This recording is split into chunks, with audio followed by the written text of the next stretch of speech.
Los maestros de Bolivia como ejemplo de valor.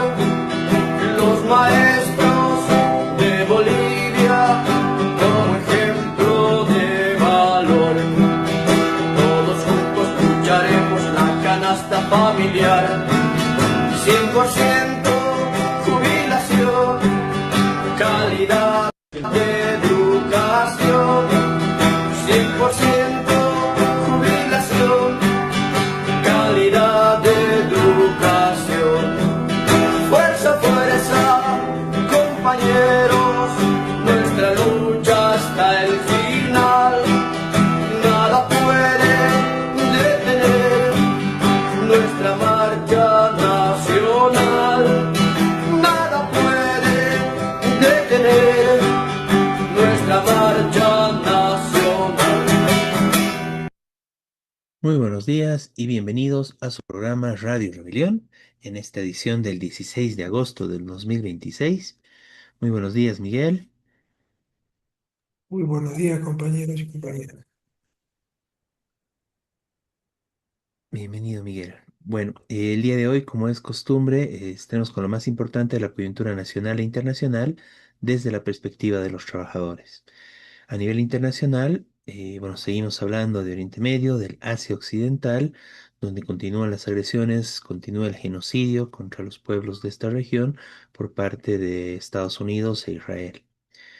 Ya más cerca hablaremos del país vecino, Colombia, ha sufrido un terrible terremoto, pero además de esto, la reacción del gobierno de Colombia, un gobierno de extrema derecha, alineado a Estados Unidos e Israel, ha significado un mayor castigo hacia el pueblo trabajador colombiano. Y bueno, hablaremos un poco de esto. Y ya a nivel nacional, bueno, comentaremos una reunión muy importante que hubo, una reunión muy importante que hubo de distintos pueblos indígenas, compañeros campesinos, para discutir y denunciar el saqueo que están viviendo por parte del agronegocio y las transnacionales, ¿no? Bueno, una reunión muy importante, hablaremos sobre esto. Y además, bueno, los últimos días hubo bastante polémica sobre la publicación de un libro, ¿no? Santa Cruz S.A., un libro muy interesante que además, bueno, justamente habla del saqueo, de cómo la oligarquía controla y, bueno, hace sus negocios en Santa Cruz, ¿no? Y como, bueno, varios elementos de esto. Tenemos la presencia de Huáscar Salazar para hablar justamente sobre este libro, sobre las reacciones. Y bueno, como verán, un programa bastante completo. Y bueno, de esta forma comenzamos con Radio Rebelión. Y bueno, vamos a darle la bienvenida al compañero Huáscar Salazar. Bienvenido, compañero. Y bueno, vamos a hablar del libro, ¿no? Que es un libro de coautoría entre distintos autores, del cual tú eres uno de ellos, ¿no? Y este libro, bueno, ha causado bastante revuelo, digamos, por la presentación que hubo en Santa Cruz, redes sociales, llegó a tener incluso, bueno, cierta difusión a partir de toda esta discusión en, bueno, en todos los medios prácticamente, ¿no? Quemaron este libro algunas personas en Santa Cruz. Eh, bueno, quisiéramos consultar de qué opinas, cómo viviste toda esta situación y luego que hablemos un poquito sobre el contenido del libro, ¿no? Hola Humberto, buenos días Miguel, qué gusto estar aquí con ustedes conversando de este trabajito que hemos presentado recientemente y que ha generado más polémica de la que creímos que podía generar en un inicio, ¿no? Como decías Humberto, el libro tenía que ser presentado el día martes pasado en un museo, el Altillo Beni de la ciudad de Santa Cruz, y pues un día antes nos avisan que por razones de fuerza mayor y sin darnos ninguna otra opción, nos cancelaron el espacio. Pero bueno, más bien la editorial pudo encontrar otro espacio, alquilaron en realidad otro espacio en Simón y Patiño, ¿no? Y que era cercano al otro lugar. Entonces, así fue que logramos presentar el libro con mucha expectativa, no solo por el libro, sino también por la perdón, por la indignación que generó esa actitud de la alcaldía, ¿no? Y que en realidad creo que ese es el fondo de la atención que hay que tener en este tiempo, que va más allá del propio libro, sino porque este tema toca, perdón, este libro toca temas que están generando mucho malestar en la sociedad cruceña, pero también boliviana en general. Acá tenemos la portada del libro, ¿no? Eh, bueno, Santa Cruz S.A. Agronegocio y mito empresarial, ¿no? Y bueno, Exacto.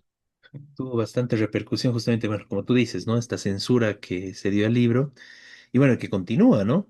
Y toda esta campaña, bueno, de distintos, no sé, influencers culturales, autores de Santa Cruz que se niegan a leer el libro incluso, ¿no? Y eso lo publican en sus redes sociales.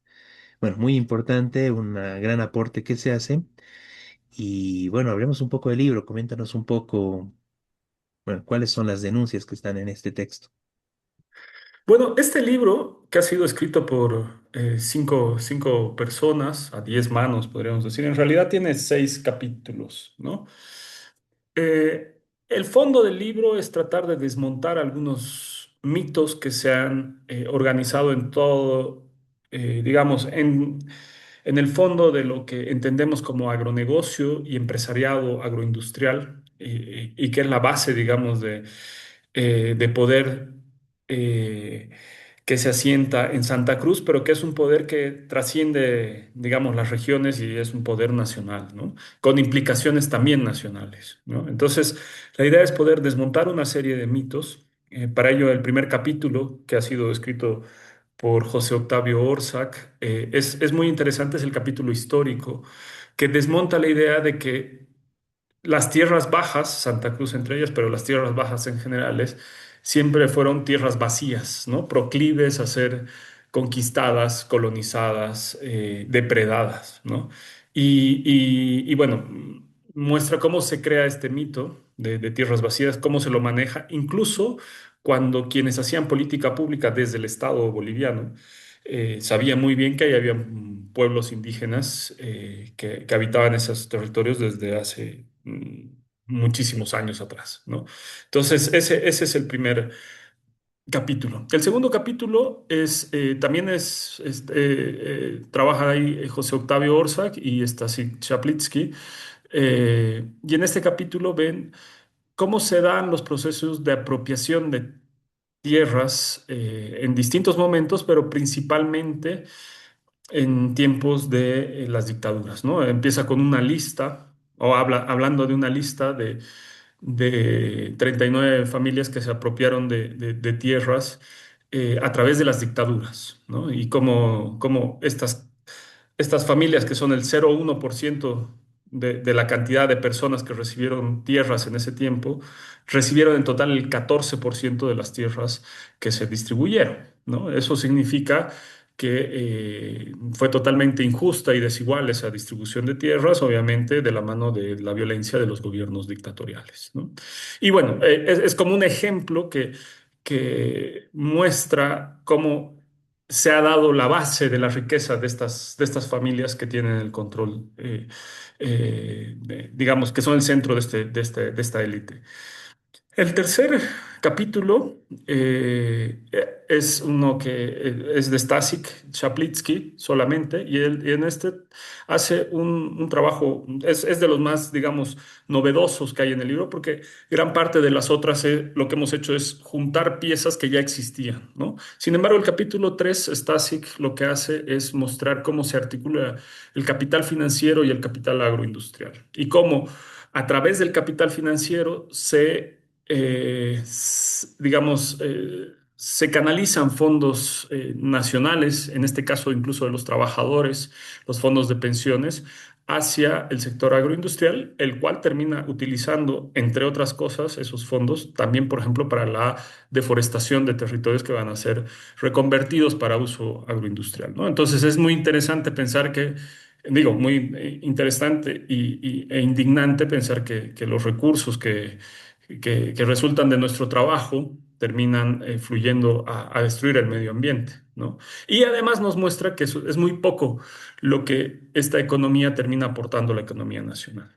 El quinto capítulo, perdón, el cuarto capítulo, que es de Blanca Rivero y Stasic, habla sobre las consecuencias, ¿no? Las consecuencias medioambientales eh, en las que se puede, no solamente medioambientales, pero principalmente, por ejemplo, entender cómo Santa Cruz tiene en décadas ha perdido el 60% de las aguas superficiales que tenía en todo su territorio gracias a la agroindustria. Cómo sube la temperatura, el problema de los incendios, cómo eso afecta la calidad de vida, quiénes están, ¿no? O sea, quiénes están siendo afectados con todas estas consecuencias. Entonces, un modelo agroindustrial que a medida que se expande, afecta no solo la salud humana, sino la vida no humana también de grandísimos territorios, ¿no?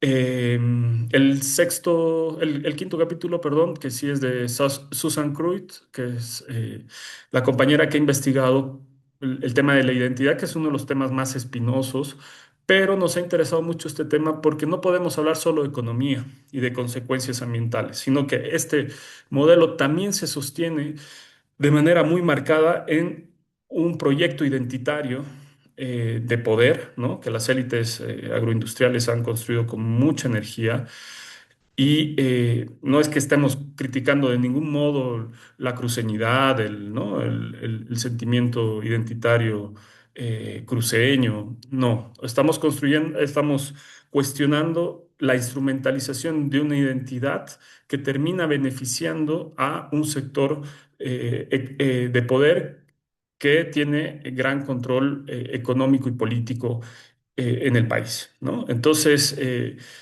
mm, por ejemplo, la dimensión del disciplinamiento y justamente el otro día que nos cancelaron el evento muestra eso, ¿no? Cómo las instituciones cruceñas que finalmente terminan de una u otra manera articuladas a este poder, disciplinan a quien critica, ¿no? Entonces, habla de esto de manera mucho más amplia, incorporando variables como la colonización, el patriarcado, etcétera, pero la importancia que tiene entender una identidad también en este proyecto de poder, ¿no? Y el último capítulo que habla sobre el mito del abandono, ¿no? Que es también otra narrativa muy repetida por estas élites, es que Santa Cruz fue abandonada por el Estado. Y eso no es cierto, ¿no? O sea, lo que nosotros tratamos de mostrar en ese capítulo, yo y Blanca, que lo trabajamos más, es que o sea, el Estado boliviano nunca ha abandonado a regiones, ha abandonado o ha marginado y explotado a sectores populares en distintas regiones del país, ya sean del oriente, del occidente o de donde sea, ¿no? Y en todo caso, si vemos la historia real, en los últimos 70 años ha habido una gran canalización de fondos y recursos hacia las élites cruceñas.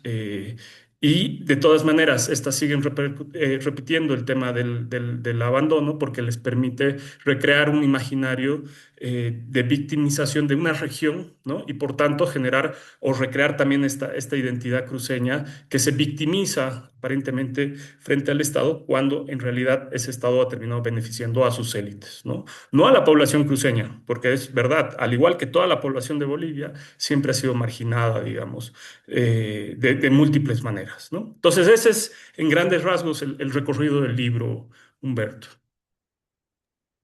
Muchas gracias, Oscar. Realmente bueno, nos has dado un pantallazo muy general, muy importante del libro, y es una crítica bastante completa, ¿no? O sea, realmente, bueno, tocan temas muy importantes. Este tema de la identidad, ¿no? Que justamente, bueno, ha sido uno de los temas igual tan polémicos. Y esto último, ¿no? Me parece muy interesante este tema, bueno, de esta victimización, ¿no? Em, Claro, junto con esta victimización también viene todo el discurso de que Santa Cruz se ha construido sola, ¿no? Y bueno, centrando Santa Cruz como si toda Santa Cruz fuera, bueno, este sector, esta oligarquía, ¿no? Esta cúpula de poder, ¿no? Me parece interesante mencionar esto porque me he podido ver y bueno, con familiares, amigos que están allá, la educación, el adoctrinamiento que hay a los niños, ¿no? Donde les enseñan justamente esto, ¿no? Que Santa Cruz siempre está abandonada y que ha crecido sola por esfuerzo entre comillas, de su gente, ¿no? Pero su gente básicamente viene a hacer esto, ¿no? O sea, eh, bueno, la oligarquía, ¿no? El centro agroindustrial, los terratenientes, que prácticamente ellos se apropian de este concepto de Santa Cruz. Bueno, realmente muy importante lo que nos dices, nos das más ganas de leer el libro, hay que adquirirlo. ¿Dónde lo podemos encontrar el libro? Es un importante dato, ¿no? Sí, están, la verdad, o sea, el libro lo ha publicado la editorial Dum Dum y a quien Ujú. nosotros agradecemos mucho a Liliana Colanzi y a Edmundo Pasoldán que dirigen este editorial, por además por la valentía de sacar un libro que ha generado mucha roncha, ¿no? Y que me imagino que también para ellos es un costo importante. Pero el libro lo están distribuyendo ellos. Es revisar las redes de Dum Dum. No, no tengo ahorita como los datos exactos, pero son varias librerías en el eje central y en otras ciudades de Bolivia. Pero si se revisan en las redes de Dum Dum, encontrarán estas librerías. Excelente. Bueno, me imagino que en la mayoría de las principales librerías del país debe estar, ¿no? Más aún con todo el revuelo que hubo, que en lugar de lograr la censura que buscaban, pues bien, sí, todo lo contrario, ¿no? Llegó a tener mucha difusión, ¿no? Y es todo un hit actualmente el libro. Exacto. Y sí. Y bueno, y está siendo bastante cuestionado. Bueno, me sorprende este tema. No sé qué opinas de este tema de, bueno, de la reacción, la quema del libro, incluso diputados de Santa Cruz, bueno, lo mismo, la censura de la alcaldía, y toda una campaña, digamos, en contra del libro, de satanización. Este hecho de que hayan llegado a quemar el libro, o sea, bueno, y si pasaron la publicación en redes sociales, ¿no? Bueno, ¿qué opinas de esto, no? Em, Bueno, en general la reacción, no había visto lo de la quema del libro, pero no me sorprendería. Pero lo que quiero, o sea, lo que hablábamos el otro día es que este libro yo creo que es una excusa. O sea, nos hemos dado cuenta, no es el libro en sí mismo, mucha gente ni siquiera lo había leído y lo estaba defendiendo y lo estaban atacando, ¿no? Yo creo que el libro es una excusa, ¿no? Por un lado, para hablar de, o sea, de la indignación que genera la forma en cómo se construye el poder agroindustrial, ¿no? Una forma tan, además, decimonónica, ¿no? Eh, Tan patronal y que eso se siente y se respira cuando uno está en Santa Cruz y el hecho de que censuren cualquier crítica porque les da la gana, yo creo que eso también es digamos, la base de esta polémica que se genera en torno al libro, ¿no? Y muchas otras, por ejemplo, el tema de que yo algunas cosas que leí en redes era cómo es más importante defender un modelo que pensar en lo que está pasando con los recursos naturales de nuestro país, por ejemplo, ¿no? Cómo se está deforestando todo, cómo se está quemando todo, etcétera, etcétera. Entonces, también este tema ambiental que ha permeado mucho, en especial en jóvenes, está generando mucha indignación. Y por el otro lado, o sea, también vemos las críticas muy fuertes. Sin embargo, lo que hemos sentido, Humberto, siéndote sincero, es como unas respuestas muy poco, digamos, constructivas, ¿no? Por decirlo de alguna manera. Con insultos, con el mismo discurso que se utilizaba hace tantas décadas de son resentidos, son envidiosos, ¿no?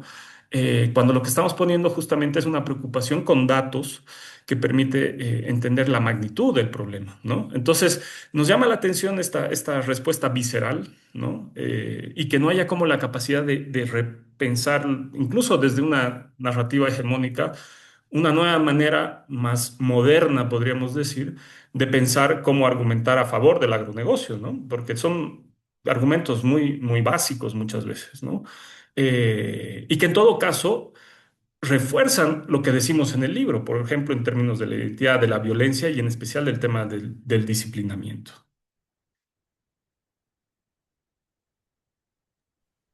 Muy, muy importante esto, ¿no? Y claro, tienes razón.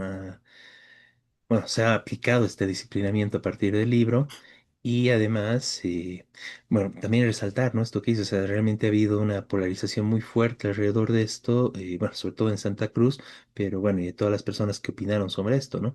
Como tú dices, personas que no leyeron el libro y, bueno, que se lanzaron a satanizarlo completamente, y evidentemente, ¿no? La respuesta también de defensa del libro de personas, bueno, que tampoco llegaron a tenerlo, incluyo entre ellos.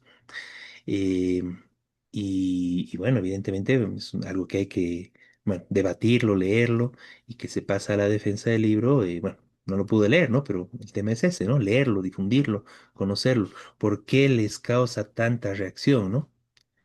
y bueno, una reacción bastante extrema, ¿no?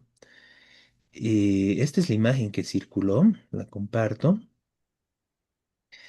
Bueno, puede ser también que haya sido alguna edición, no sé, con inteligencia artificial, no, no lo sé, ¿no? Pero bueno, publicaron esto como esto merece el libro, digamos, ¿no? Esto se hace con este tipo de publicaciones, ¿no? Y claro, es esa imagen del fuego con el libro, ¿no? Que es, bueno, es lo Mm. que... Y Humberto, también otra cosa que creo que ayuda a que este libro genere expectativa principalmente en jóvenes, ha sido algo, pero también en otros sectores de la sociedad, porque plantea repensar críticamente lo que sucede en Bolivia sin caer en los discursos hegemónicos polarizantes de pitita masista. O sea, nos salimos de ese lugar. Y que creo que eso es muy necesario porque hay mucho malestar en torno a eso. O sea, siempre que decimos algo, la política hegemónica, digamos, ha organizado la vida pública en el país de una manera en que te obliga a identificarte como pitita o a ser masista, ¿no? Y como si no hubiera nada más entre medio de esos puntos, o más bien fuera de esos puntos. Y cuando en realidad la política, digamos, capturada en esos dos puntos es la más básica y reduccionista que hay, ¿no? Cuando en realidad debería ser muchas otras cosas. Entonces, en este libro queremos ir a, claro, nuestra preocupación era pensar dónde está el poder realmente ahora, ¿no? O sea, no nos quedemos si los pititas o los masistas tienen razón, sino dónde está el poder realmente, el de fondo, ¿no? Y es por esto que entrando al libro nos vamos dando cuenta, basta leer las primeras páginas, que tanto el MAS como la derecha más rancia de este país están totalmente articulados a ese núcleo de poder, ¿no? Entonces también ese intento de salir de la polarización y de esos discursos hegemónicos es algo que ha ayudado a darle visibilidad al libro, ¿no? Ujú. Claro, es muy importante eso, ¿no? Y claro, aquí además están yendo a una cuestión mucho más de contenido, ¿no? Hablar, bueno, justamente del negocio, temas económicos, y bueno, y algo mucho más profundo, ¿no? Toda la construcción incluso del discurso de Santa Cruz, pero no es de la Santa Cruz completa, ¿no? Sino es prácticamente de las clases dominantes de Santa Cruz, ¿no? Muy, muy importante todo esto. Em, bueno, no sé, ya cerrando, digamos, este espacio, no sé si quisieras decirnos algo más, tal vez profundizar algún punto del libro.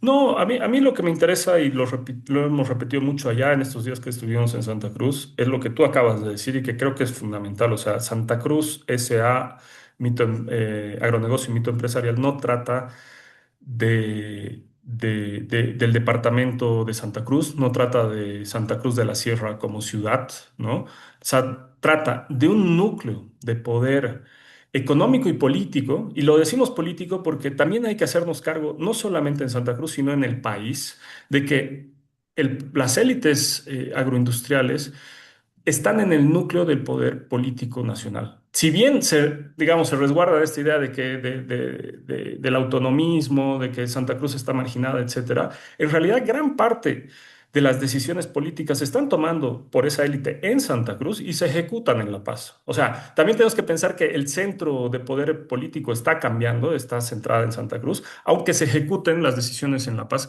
como lo hemos visto estos meses pasados con la ley 1720 y con muchas otras leyes que han venido pasando desde la época de los gobiernos del MAS, ¿no? Entonces, esta idea de dejemos de pensar a las élites de Santa Cruz como un problema de Santa Cruz, sino como un problema nacional y hagámonos cargo de eso, me parece fundamental. No, muy, muy importante esto que dices, ¿no?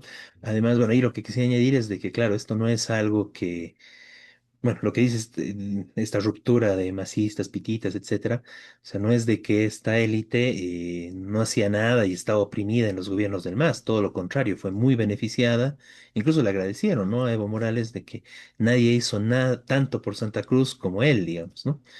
Y bueno, cuando Santa Cruz se refieren a ellos, ¿no? A la élite, no, no al pueblo, ¿no?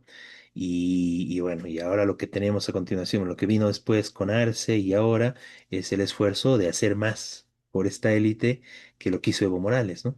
Entonces, en realidad prácticamente es un polo de poder donde desde ahí se decide lo que pasa en Bolivia, ¿no? Ahí está el verdadero poder en Bolivia y desde ahí más bien, y en beneficio de ellos es que se elaboran las políticas, ¿no?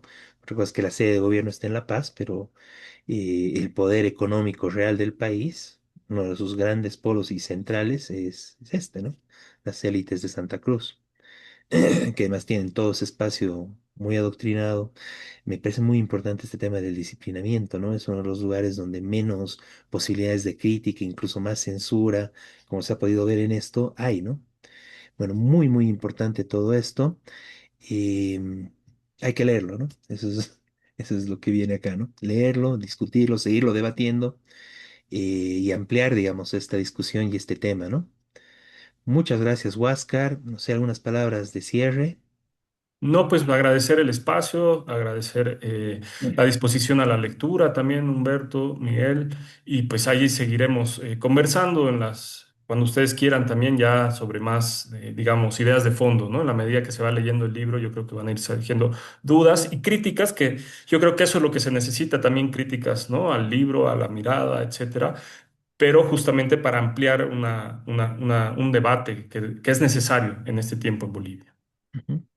Muchas gracias, Huáscar. Agradecemos mucho tu presencia y bueno, como tú dices, esperemos que más adelante podamos seguir esta conversación, debatiendo y profundizando algunos puntos, ¿no? Muchas gracias por tu presencia y bueno, siempre bienvenido a Radio Rebelión. Muchas Gracias. gracias. Saludos, saludos, Miguel. Hasta luego. Bueno, ahí teníamos la presencia de, bueno, el editor, ¿no? Y también coautor del libro Santa Cruz S.A., ¿no? Muy importante, muy recomendada esta lectura. Bien, pasemos al tema internacional. Hablemos de, bueno, la situación internacional. Miguel, ¿estás por ahí?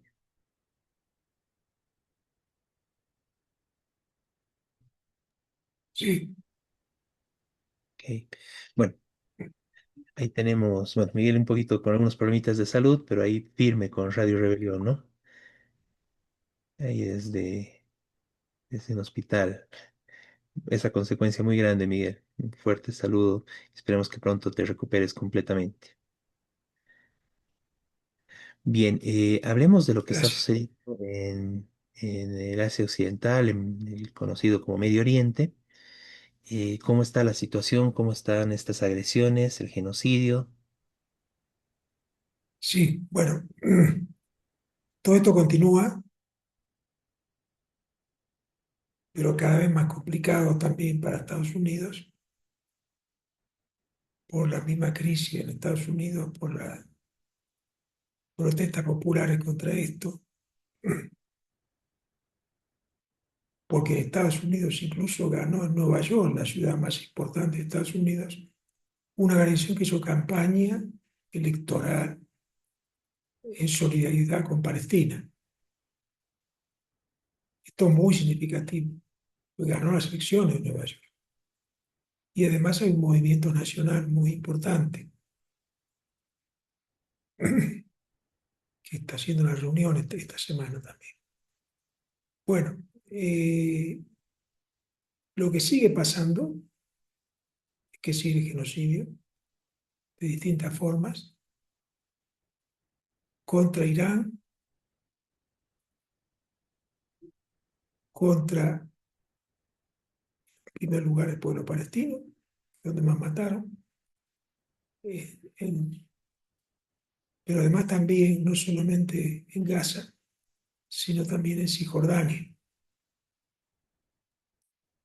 que están metiendo colonos israelíes, masacran gente, y es a tal punto esto que ayer sale una declaración del embajador norteamericano, Israel, contra matar gente, matar palestinos en Cisjordania. Esto lo dice el embajador de Estados Unidos, que apoya a Israel. En principio va. Y también hay una disputa ahora pública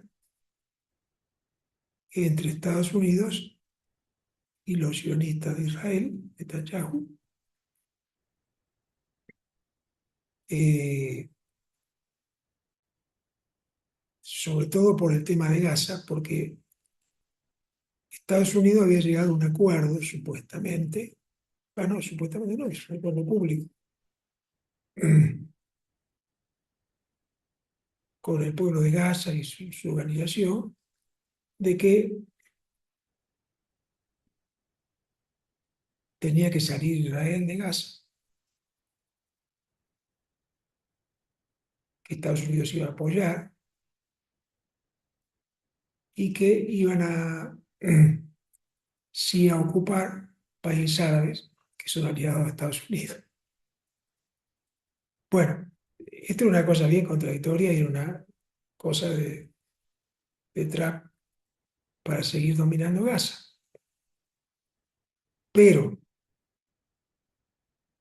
si bien este acuerdo se hizo, lo firmaron los mismos de Gaza para que termine el genocidio, y uno de esos puntos era que se retirara Israel. Israel dijo, Netanyahu, no vamos a retirarnos.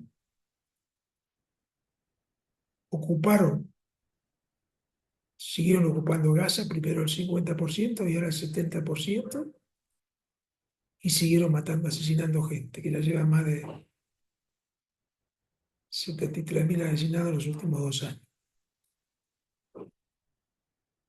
Bueno, esto es terrible. Además, destruyeron casi todas las viviendas. La mayoría del pueblo que queda de Gaza, que no fue asesinado ni fue nada, porque en principio vivían 2 millones, está en carpas, está escapando de que lo masacren. E Israel dijo que no, que eso es lo que, lo que se firmó con Estados Unidos, eso no están de acuerdo, no se van a ir de Gaza de ninguna manera,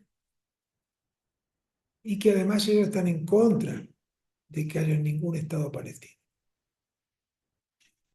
Esto incluso niega cosas que la misma Israel había acordado hace muchos años de crear un Estado palestino, claro, en un pedacito de lo que habían desalojado. Pero ni siquiera ahí, como digo, están invadiendo ahora Cisjordania y matando gente de Cisjordania. Y invadiendo con colonos, es decir, gente que se queda a vivir ahí, ocupa tierra, le quitan a los cisjordanos, que es el otro territorio que siguen habitando palestinos. Bueno, esta es la realidad que está ocurriendo. Por eso para nosotros, muy importante mantener esta campaña que hemos hecho. Ayer se hizo una reunión también importante sobre el tema Palestina, que participaron muchos compañeros de diferentes lugares. Y bueno, mantener esta solidaridad es fundamental en el mundo, no solamente para nosotros. En Europa fue enorme la solidaridad y también en Estados Unidos. Y de alguna manera está recuperando porque, bueno, porque ven que todo lo que firmó Estados Unidos supuestamente para dejar de masacrar gente en Gaza no se está haciendo, Israel no lo está haciendo. Claro, Estados Unidos le echa la culpa a Israel. No, no, no puede hacer eso. ¿Cómo va a hacer eso? Bueno, sí es medio hipócrita, pero lo hacen públicamente. Es decir, Trump está acusando públicamente a Netanyahu de seguir matando gente, que eso no puede ser. Mientras ellos siguen matando en la frontera con Irán. Con Irán. Bueno, esto en relación a Palestina, por lo que el conflicto sigue y por nuestra solidaridad internacional tiene que seguir. Hace 2 meses atrás se hizo la flotilla Libertad, que es una flotilla también de un montón de países europeos y que participó en la Unidad Internacional de Trabajadoras y Trabajadores de Escuela Internacional, compañeros que también fueron en la flotilla. Y bueno, no pudo llegar, porque iba a llevar ayuda a Gaza, no pudo llegar. La bloquearon, la atacaron, le capturaron gente. Bueno, esto fue la historia ya, eso ya pasó. Pero esta solidaridad internacional hay que mantenerla, buscar otra forma de ayuda, llegar de una manera. Y bueno, este conflicto sigue. Y en el caso de Irán, sigue Estados Unidos atacando, pese a que había dicho que quería la paz. que sigue diciendo, Trump dice un día una cosa, otro día lo contrario. Y ahora dice que va a terminar, dijo Trump, ¿no? Que va a terminar el cese del fuego que hicieron y que van a continuar bombardeos masivos a Irak. Y además dijo otra cosa que también suena totalmente absurdo, pero que Estados Unidos se va a anexar, va a ocupar el estrecho de Gaza, que es donde salen los hidrocarburos que produce Irán y los países árabes, gran parte de los hidrocarburos, 22% mundial, eh, que ahora está bloqueando parcialmente Irán para, justamente por este ataque de Estados Unidos, pero Estados Unidos también está en el mar bloqueándolos. Bueno, y ahora dice que va a ser parte de Estados Unidos Gaza, el estrecho de Gaza, lo cual es ya está ridículo casi, ¿no? Porque sabemos que es un imperialismo que quiere dominar el mundo, pero lo hace hasta ahora un poquito más disimulado. Pero dice, no, no, fíjese, parte de Estados Unidos, si fuera, cuando jamás tiene nada que ver, está en otro continente, no tiene nada que ver, digamos, en el sentido territorial, ¿no? Y nunca hubo norteamericanos viviendo, ni nada que ver ahí. Bueno, y lo otro que sigue el descontento, como decía en Estados Unidos, e incluso ahora militares que están bloqueando el, eh, bloqueando la salida de petróleo y otras cosas de Israel en barcos norteamericanos, se quejaron públicamente y quieren volver a Estados Unidos, dice, porque casi no tienen de comer en los barcos ni agua, lo cual es grotesco, ¿no? Y lo dice el militar norteamericano públicamente, tampoco es un invento de alguien.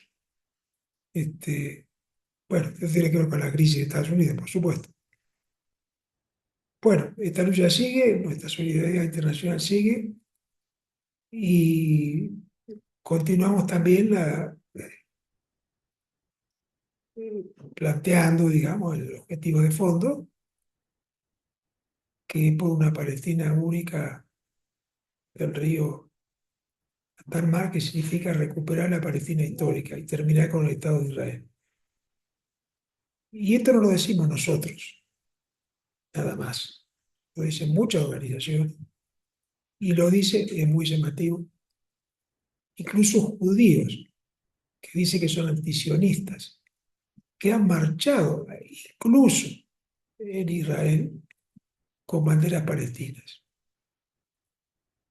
Y también en Estados Unidos y bueno, en muchos lugares, ¿no? Pero judíos estoy hablando. Y han hecho una reunión internacional diciendo, los judíos no tenemos nada que ver con el sionismo. Es una cosa del imperialismo. Los judíos somos antisionistas. Incluso quedan sacerdotes judíos. Somos antisionistas, no queremos que exista más Israel, queremos que se recupere Palestina como un pueblo único, donde convivamos, como hemos convivido siglos, islámicos, judíos, cristianos, bueno, convivido distintas religiones, y ellos dicen que no tienen, que exigen eso. Entonces, por eso, esta es una lucha internacional muy importante que tiene que continuar en defensa del pueblo palestino, de los pueblos de la región, que están atacando a todos, bueno, a los fronterizos con Israel atacando, Cisjordania desde ya, que es, también al Líbano, todos miles ya en el Líbano, del sur, están bombardeando, quieren desalojar el sur del Líbano. Bueno, esto, nuestra solidaridad continúa, y como dije ayer, es una reunión importante. Eh, aquí por Zoom, aquí en Bolivia. Eso.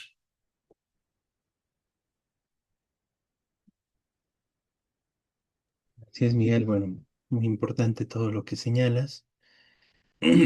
Em, bueno, destacar que continúa la solidaridad internacional con mucha fuerza y como decías, ¿no? Acá en Bolivia también seguimos organizados, se siguen haciendo distintas actividades.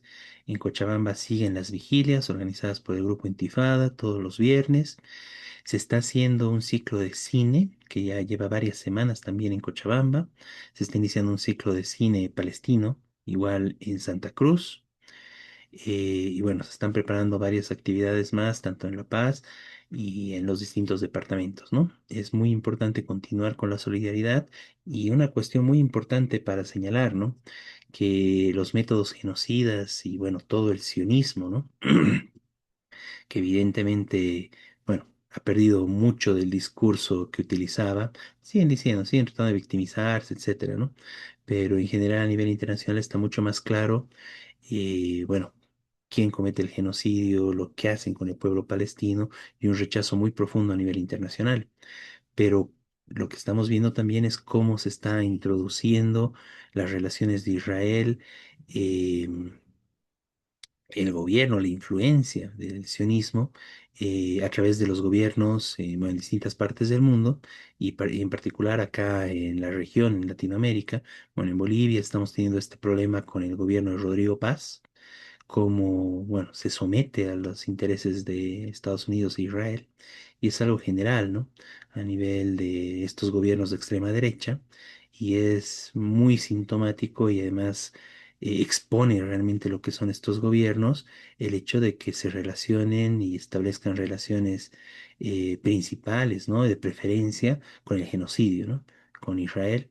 Y eso lo estamos viendo en Colombia, en Argentina, con Milei, un fanático sionista, Chile, acá en Bolivia, y bueno, es un problema general de la región, ¿no? Los pueblos, mientras tanto, continuamos con la solidaridad, con el apoyo al pueblo palestino y en repudio a todas estas agresiones que se están dando a nivel, bueno, de toda la región, ¿no?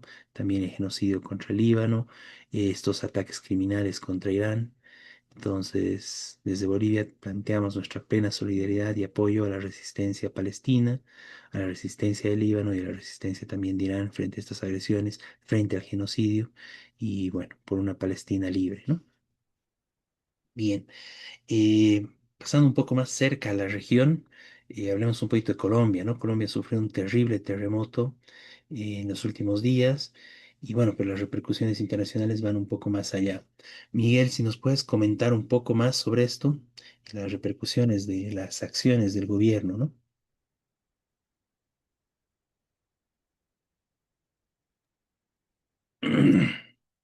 Sí, Colombia empezó, tuvo un cambio de gobierno, ahora no haremos una historia de eso, pero tuvo un cambio de gobierno importante y surgió un gobierno de ultraderecha, públicamente aliado a Estados Unidos y a Israel, que está entregando la riqueza de Colombia. Y este gobierno, que restableció relaciones con Israel y toda la... eh, ahora hubo un terremoto muy grave en Colombia, que afectó obviamente a decenas de miles de personas, y el gobierno está diciendo, bueno, este, no es muy importante, no hay que mandar ayuda, no hace falta. Una barbaridad. Y no está ayudando a los pueblos, a los sectores que están, que lo echaron, que salieron de la casa, que tuvieron que irse a otro lado. Bueno, lo que pasa con los grandes terremotos, ¿no? En este momento. Este, entonces, queremos, aunque es brevemente, pero denunciar a este nuevo gobierno colombiano antipopular, como digo, aliado a Trump y a Israel, que quiere seguir saqueando y aumentar el saqueo del país. Incluso ahora dice, ah, no, vamos a ayudar con el tema del terremoto, pero lo que quiere es entrar y apropiarse de las riquezas. Bueno, esto queríamos agregar de Colombia, que brevemente, por supuesto, es un país complicado también. También manifestar nuestra solidaridad con el pueblo colombiano. Han manifestado distintas organizaciones, también de la Unidad de Federación de Trabajadores y Trabajadoras de Escuela Internacional, que tenemos una organización también en Colombia. Bueno, eso, compañero.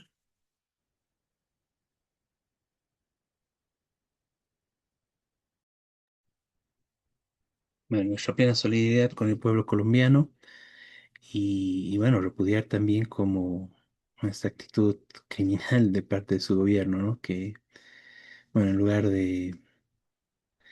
Hay un hecho muy, muy importante para destacar en esto, ¿no? En lugar de recibir toda la solidaridad, todo el apoyo rápidamente que se ofreció de distintos países, el gobierno de extrema derecha actualmente en Colombia rechazó esta ayuda, no quiso recibir la ayuda tan necesaria y solo recibe la ayuda y permite incluso el ingreso de personal, incluso militar, de Estados Unidos y de Israel, ¿no? O sea, en el marco de esta terrible tragedia de los terremotos, impiden el ingreso de ayuda humanitaria internacional y permiten el ingreso de genocidas a su territorio. eh, a propósito de esta crisis, ¿no? Bueno, es algo bastante duro, bastante fuerte y bueno, es realmente una herida muy fuerte que queda en Colombia y a través de Colombia, bueno, en toda la región respecto a esto, ¿no? Como ante una tragedia humanitaria, digamos, por un terremoto, la derecha rechaza la ayuda humanitaria, ¿no? Y lo utiliza de la forma más vil para, bueno, intereses políticos, geopolíticos, de introducir el sionismo y a Israel en la región, ¿no? Es realmente algo, bueno, plenamente condenable. Y bueno, ratificar nuestro apoyo y nuestra solidaridad con con el pueblo colombiano en este momento tan duro y, bueno, frente a esta tragedia, digamos, que fue este terremoto muy, muy fuerte, ¿no? Bien, vamos a hablar ya en el tema nacional, el último punto del programa.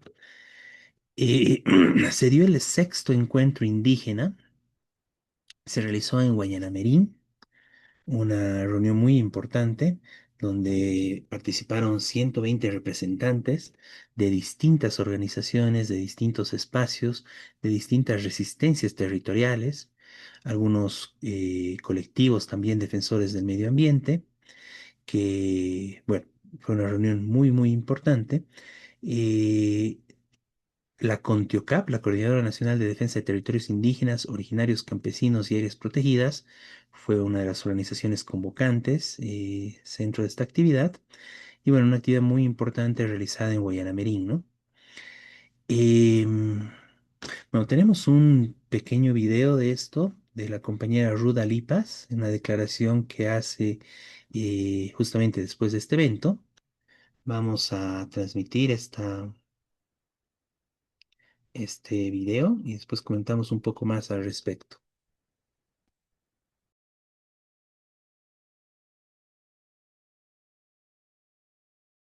Gracias, Jimena. Sí, efectivamente la CONTIOCAP se ha reunido acá en la población de Guayaramerín por 3 días, como tú mencionas, del 9 al 11 de agosto.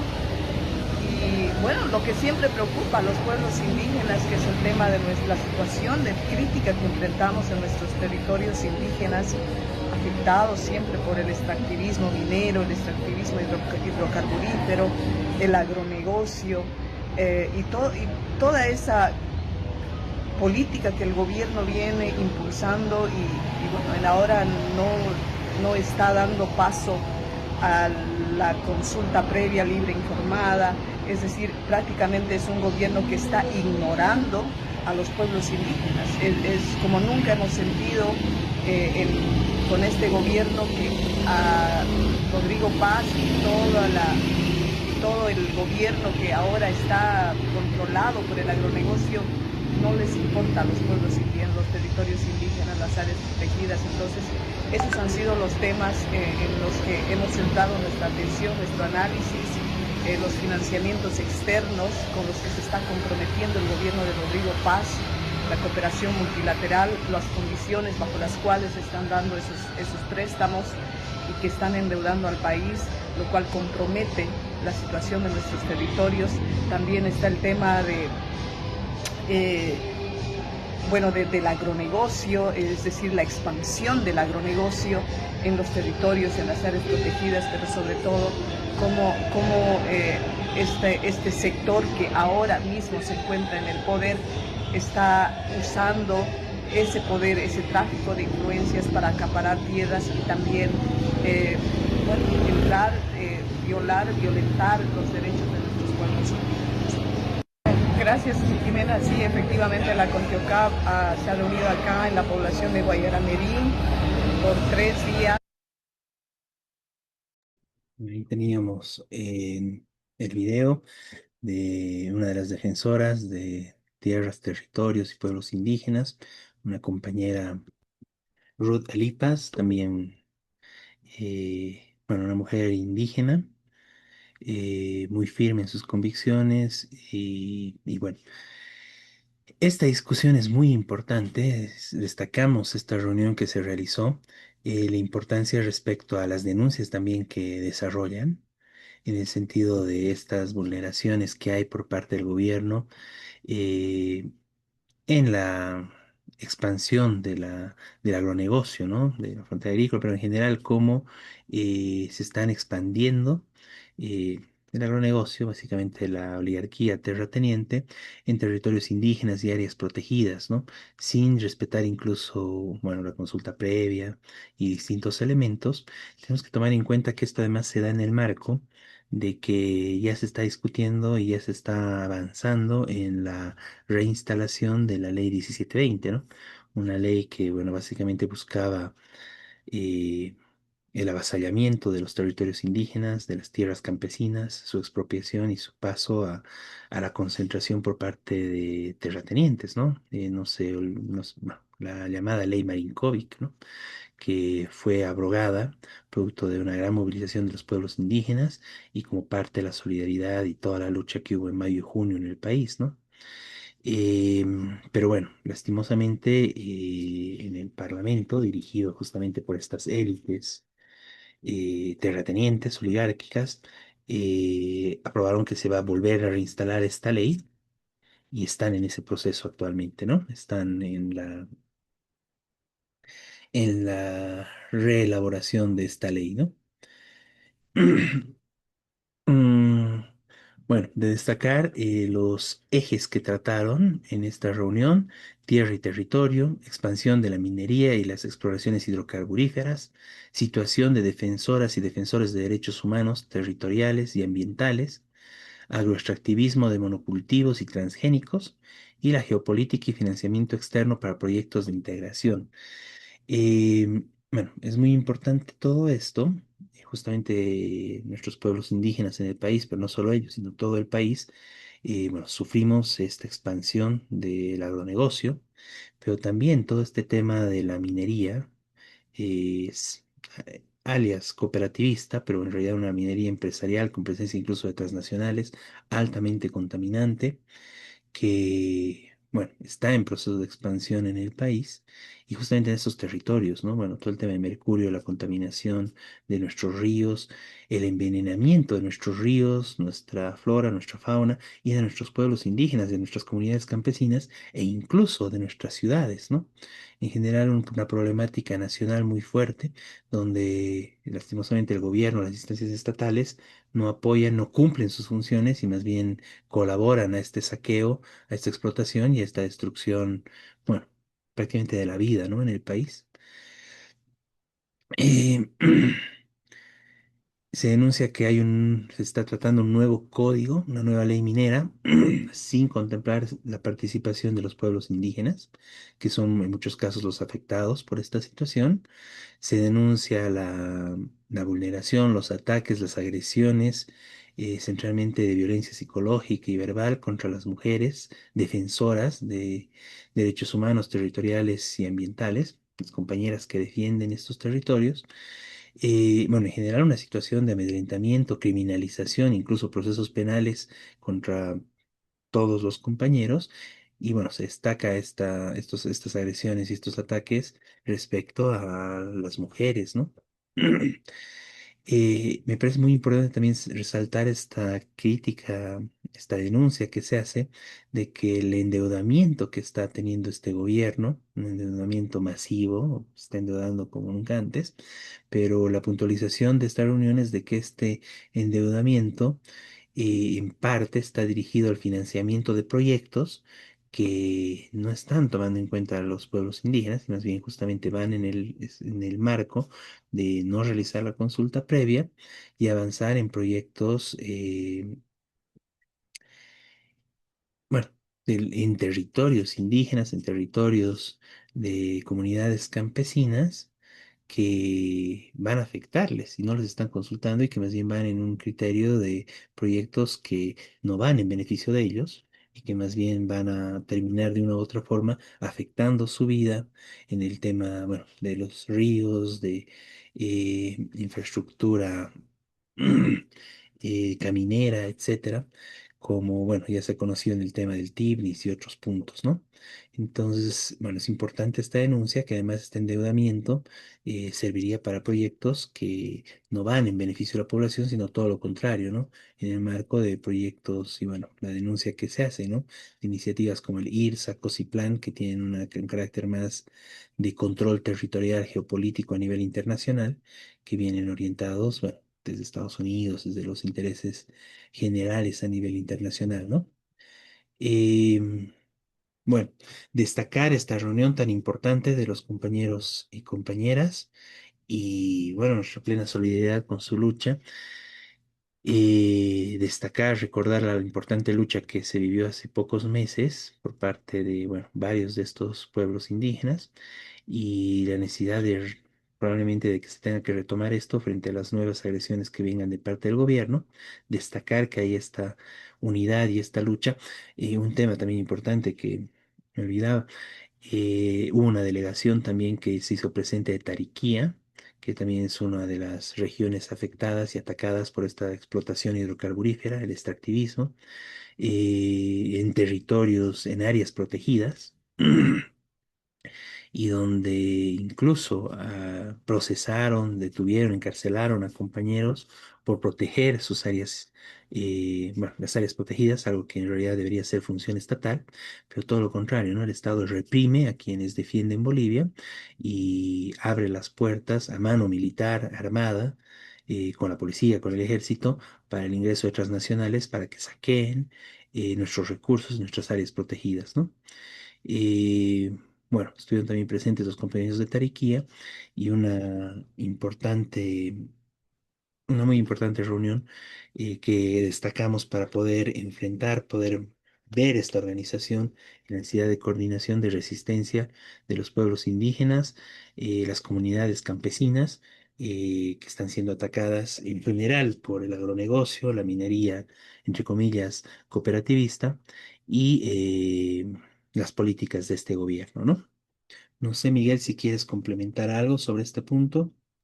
No, está muy bien. Lo que sí quería destacar otra cosa que son los gigantescos incendios de bosques Mm, que mm, también denunciaron.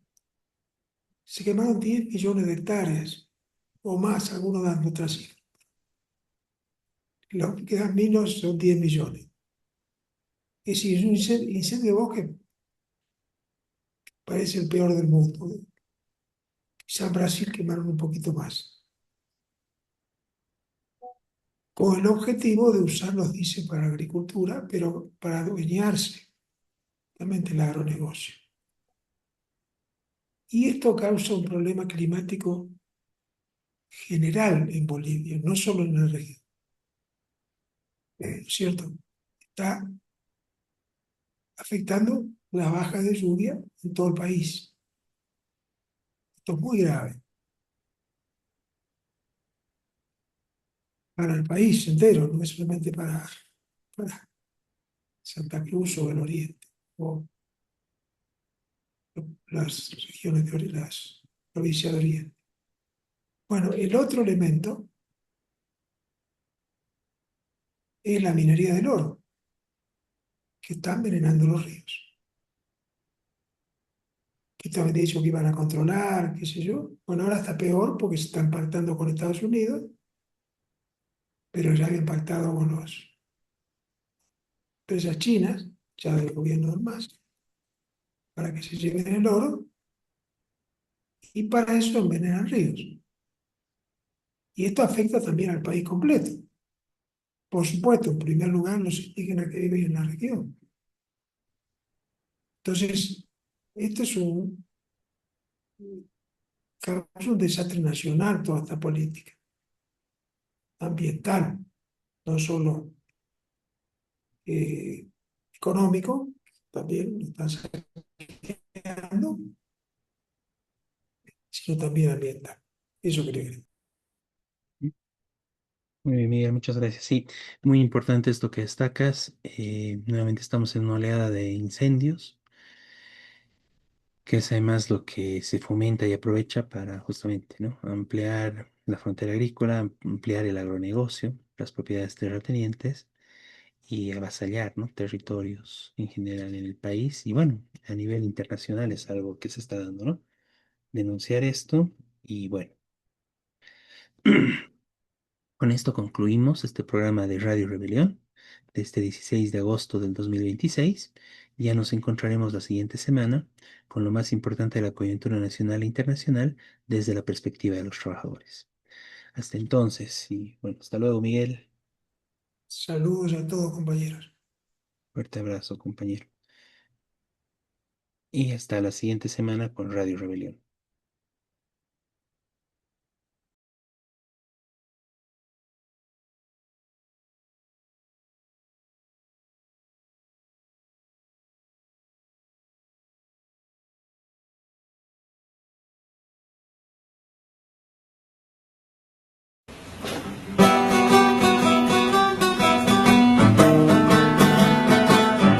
Desde oriente y occidente de los valles marchan ya los maestros de Bolivia como ejemplo de valor.